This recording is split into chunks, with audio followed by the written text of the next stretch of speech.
आदाब नाजरीन, मैं सोहेल पाशा न्यूज़ 16 में आप सभी का खैर मकदम करता हूँ। इस वक्त मैं एयरपोर्ट के करीब में हूँ। आप देख रहे हैं मेरे पीछे टोल है, यहाँ पे हूँ। यहाँ का आने का मकसद ये है कि इमरान प्रतापगढ़ी जो है यहाँ पे आ रहे हैं और यहाँ से जो है बाइक रैली निकल रही है, जैसे कि पैलेस ग्राउंड जो है नलपाड़ शादी महल के पास, शादी महल में जो है एक, आइए जानते हैं किसकी तफसीली रिपोर्ट।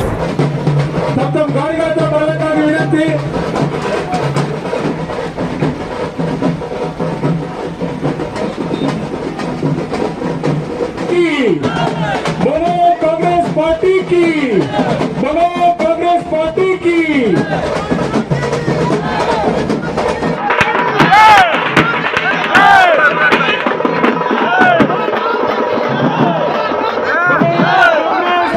कांग्रेस पार्टी की, बोलो कांग्रेस पार्टी की, बोलो कांग्रेस पार्टी की। नम्मेಲ್ಲರ ಅಚ್ಚುಮೆಚ್ಚಿನ ರಾಷ್ಟ್ರೀಯ ಅಲ್ಪಸಂಖ್ಯಾತರ ಅಧ್ಯಕ್ಷರಾದ ಇಮ್ರಾನ್ ಜಿ ಅವರು ಆಗಮಿಸಿದ್ದಾರೆ।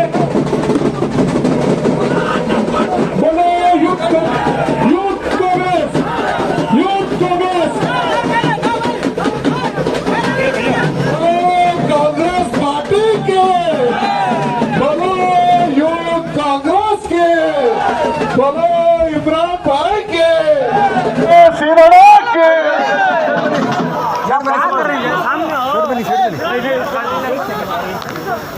बोलो इमरान प्रतापगढ़ी जी की, बोलो इमरान प्रतापगढ़ी जी की, बोलो कांग्रेस पार्टी के, बोलो कांग्रेस पार्टी के, कांग्रेस पार्टी के, बोलो यूथ कांग्रेस के, बोलो यूथ।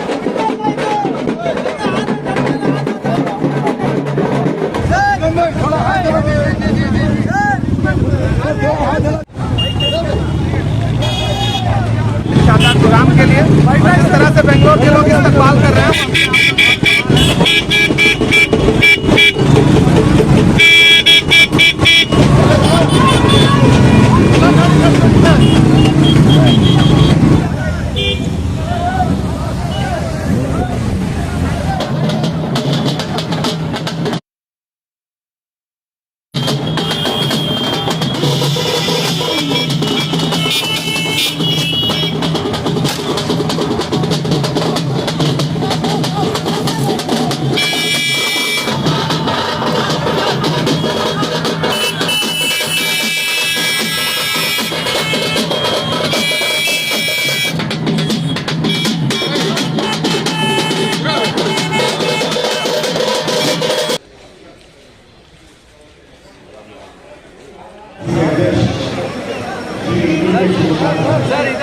सर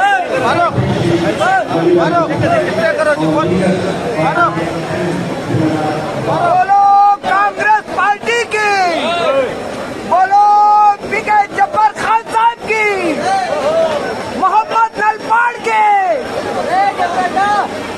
बोलो मोहम्मद नलपाड़ के।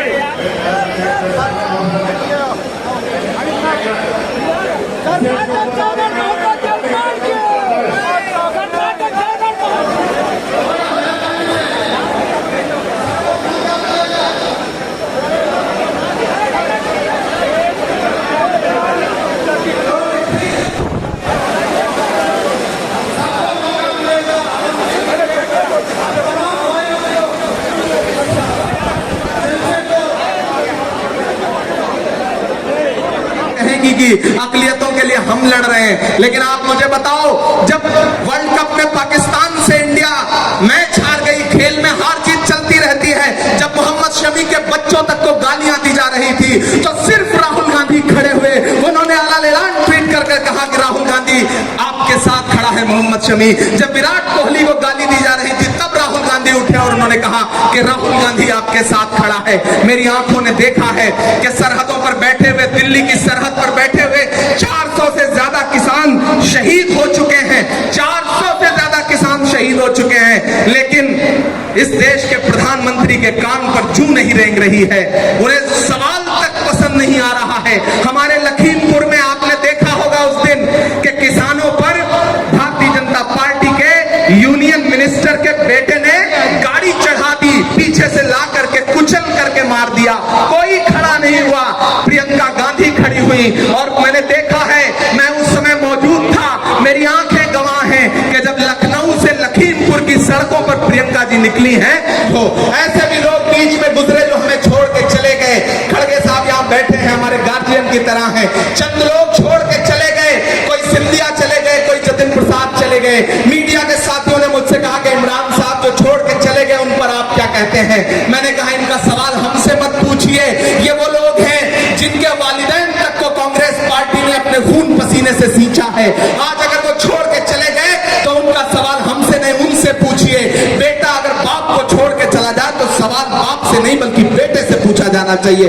जो लोग जा रहे हैं उन्हें जाने दीजिए, क्योंकि कांटे गुल के साथ नहीं चल सकते हैं, कांटे गुल के साथ नहीं चल सकते हैं, बुज़दिल खुल के साथ नहीं चल सकते हैं।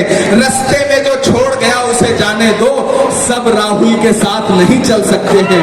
इस लड़ाई में वही लोग चलेंगे जो बहादुर होंगे, इस लड़ाई में आखिर तक वही डटे रहेंगे जिन्हें इस मुल्क को बचाने की जद्दोजहद करनी है। मेरे भाई, आने वाले दिनों में कर्नाटक के इलेक्शंस आएंगे, आपको बांटने के लिए लोग आए हैं। मैं उत्तर प्रदेश से आया हूं, हमने देखा है पटने का नुकसान क्या होता है, मैंने देखा है लोगों के घरों पर चलते हुए बुलडोजर, मैंने देखा है पुलिस की लाठियों से थाने में टॉर्चर होकर के शहीद होते हुए बच्चों को। इसलिए मैं आपसे कहने आया हूं कि छोटे छोटे जज्बात में आकर के बड़े सवाल का सौदा मत कर लेना, मुत्तहिद रहना होगा। और जब्बार साहब, आपको भी ये जिम्मेदारी मैं देता हूं, जब मेरे पास आपके लिए सिफारिशें आई, मुझे कहा गया कि जब्बार साहब एक बेहतरीन ऑप्शन हो सकते हैं। सईद साहब ने भी पिछले 6 साल अच्छे से काटे, अच्छे से गुजारे हैं। जब कैसा चला दिल्ली से, कैसा चला यहां से, कैसा चला, वो छोड़ दीजिए, अब आपकी उम्मीदों के मुताबिक चलेगा, ये मैं आपसे वादा कर रहा हूं। मैंने जब्बार साहब को अपना नायब बना करके आपके सामने पेश किया है। जब्बार साहब के सामने अपनी बात रखिए, हैरिस साहब का दामन पकड़िए, उनसे कहिए कि आपका कनीज फातिमा साहिबा, यूटी कादिर साहब, इन सब का दामन पकड़िए, इनसे कहिए कि आपके लिए खड़े हों। एक बड़ी बात यहां कह रहा हूं, बहुत बड़ी लीडरशिप बैठी है। अक्सर एक शिकायत आती है कि कांग्रेस ने क्या दिया। मैं एक बात कह रहा हूं कि कांग्रेस ने अकलियत लीडरशिप को, माइनॉरिटी लीडरशिप को इतना कुछ दिया है कि आप मेरे साथ अकेले में बैठ जाएं, अगर मैं गिनाने पे आऊं तो आपको लगेगा कि इतना कुछ, लेकिन अगर वो कम्युनिटी तक डिलीवर नहीं हुआ और कम्युनिटी की शिकायतें बची हुई हैं, तो उसमें गलती पार्टी की नहीं है, आपके उन नुमाइंदों की है जो आपके लिए कांग्रेस पार्टी के बीच में पुल का काम करते रहे हैं।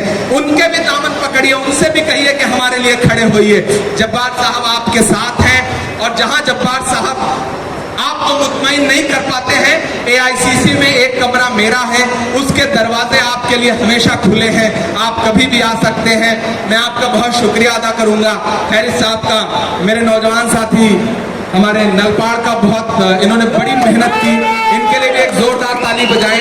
इन्होंने जो बाइक रैली एयरपोर्ट से लेकर के और पूरा शहर आज इन्होंने दिखा दिया कि कांग्रेस पार्टी के माइनॉरिटी डिपार्टमेंट का कोई प्रोग्राम हो रहा है। इससे पहले मैंने सुना कि माइनॉरिटी डिपार्टमेंट के किसी प्रोग्राम की वजह से पूरा शहर रुका नहीं था कभी, आज लेकिन मैंने पहली बार अपनी आंखों से देखा कि माइनॉरिटी डिपार्टमेंट की प्रोग्राम की वजह से पूरा शहर जाम था, पूरा शहर रुका हुआ था। ये आपकी ताकत है, अपनी ताकत पहचानिए। मैंने कहा ना, आपके नसीब में हाकिम बनना नहीं है, लेकिन यह भी सच है कि बिना आपकी समर्थन, आपके साथ के कोई हाकिम नहीं बन सकता है। तो अपनी उस ताकत को पहचानिए, अपनी हिस्सेदारी के लिए आवाज उठाइए, लेकिन समझदारी से उठाइए, सलीके से उठाइए। मैं आपके साथ खड़ा हूं। और एक चीज जान लीजिए, इस देश में जो सेकुलरिज्म का असली झंडा ढो रहे हैं, वो सिर्फ और सिर्फ राहुल गांधी, प्रियंका गांधी और सोनिया गांधी जी और उनके सिपाही हैं बाकी स्टेट में। अगर कोई दूसरी पार्टी ये कहती है कि हम आपके अलंबरदार हैं, हम आपके शहरखां हैं, तो नहीं मेरे भाई, ये बात झूठी है, ये बात सच नहीं है। आपको याद है, शेर सुनाए, मैं दो शेर आपको सुनाता हूँ कि आसमान जलती जमीन पर नहीं आने वाला, आसमान जल्दी जमीन पर नहीं आने वाला, पैगंबर नहीं आने वाला, प्यास कहती है चलो रेत निचोड़ी जाए, अपने हिस्से में समंदर नहीं आने वाला, अपने काबे की हिफाजत तुम्हें खुद करनी है, फिर अबाबिलों का लश्कर नहीं आने वाला। कांग्रेस का एक सिपाही अलग ऐलान करना शुरू करे कि नहीं, हम इन फासिस्ट ताकतों के पुलिस के डंडे से नहीं डरेंगे, तुम्हारे लिए से नहीं डरेंगे, तुम्हारे जुल्म से नहीं डरेंगे, क्योंकि हम कांग्रेस के सिपाही हैं। हमारी परवरिश जो है वो पंडित नेहरू, मौलाना आजाद से लेकर के और राजीव जी और इंदिरा गांधी तक हुई है, हम डरेंगे नहीं। कि मत समझना 4-5 घंटे से आप बैठे हुए हैं, लेकिन मैं थका हुआ बेंगलोर नहीं देख सकता, मुझे जिंदा दिल बेंगलोर चाहिए, मुझे जोश और समझना डराने से डर जाएंगे, माइक थोड़ा सा बेहतर कर दे, मत समझना डराने से डर, हाथों से गुजर जाएंगे, मत समझना डराने से डर जाएंगे, अब के सारी हाथों से गुजर जाएंगे, मौत के नाम का खौफ देता है क्यों, मल्लिकार्जुन जी किसी ने मोदी जी से कह दीजिएगा कि मौत के नाम का खौफ देता है क्यों, मौत जिस रोज आएगी मर जाएंगे, डराने से डर जाएंगे, अब के सारी हाथों से गुजर जाएंगे।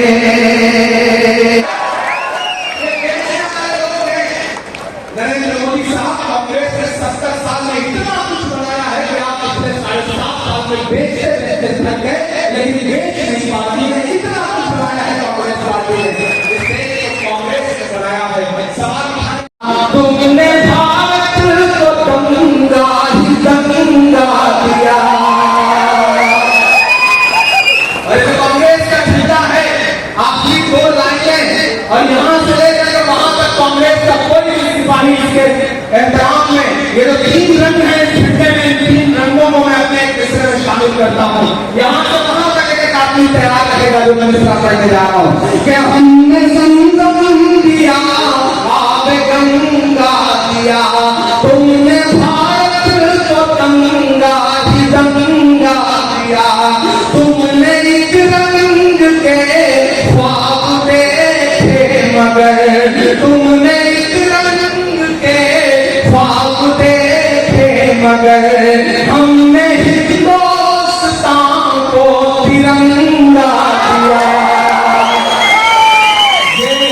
दिया, ये तिरंगा वतन होगी, ये शहर, मुझे खुशी है कि मैं शहर में खड़ा हूँ। सीके जाफर शरीफ साहब यहाँ से रहे हुए इस डिपार्टमेंट के पहले चीफ भी हुआ करते थे, पहले हेड भी हुआ करते थे, मेरे चरणों में उनकी विरासत को आगे ले जाने की जिम्मेदारी है। रहमान खान साहब का भी कहना है, मैं सबको प्यार भी पेश करता हूँ, मैं याद भी करता हूँ और आपसे बहुत मोहब्बतों के साथ मिला लेता हूँ। एक बार फिर से और उम्मीद नाम के प्रोग्राम के लिए मुबारकबाद देता हूँ।